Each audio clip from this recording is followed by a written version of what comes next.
ఏంటిది మరి 2019లో కూడా మరి ఈవీఎంలు ట్యాంపరింగ్ అని చెప్పి మేము అనుకోవాలి. అప్పుడు ఏంటంటే నువ్వు ఓడిపోయావు, ఏం చేయాలంటే ప్రజల తీర్పుని స్వాగతించాలి.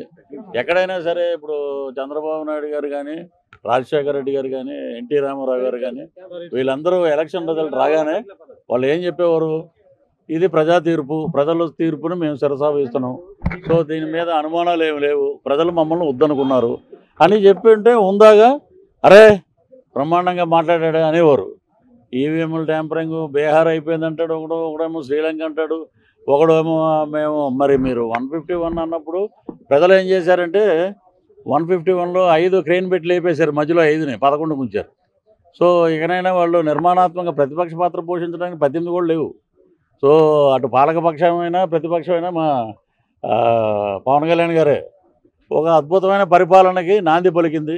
అటు కూటమిలో ఈ రాష్ట్ర చరిత్రలో కానీ దేశ చరిత్రలో కూడా ఒక ముఖ్యమంత్రి ఫోటో ఉంటుంది పంచాయతీరాజ్ శాఖల్లో కానీ ప్రభుత్వ ఆఫీసుల్లో కానీ. ఈ రోజున ఒక పక్కన చంద్రబాబు నాయుడు గారు సీఎం, ఓ పక్కన పవన్ కళ్యాణ్ గారు డిప్యూటీ సీఎం, 2 ఫోటోలు ప్రతి ఆఫీసుల్లో ఉంటున్నాయి. ఇది ఒక శుభ పరిణామం. రాష్ట్రంలో కార్యకర్తలందరూ బ్రహ్మాండంగా మేము అద్భుతమైన ఏదైతే అనుకున్నామో దానికే మహిళలు అలాగే అన్ని కుల మతాలకు అతీతంగా మేము ఓట్లు ఇచ్చాం, దాని ప్రకారంగా పరిపాలన ఉంటుందని చెప్పి అందరూ ఆనందంలో ఉన్నారు.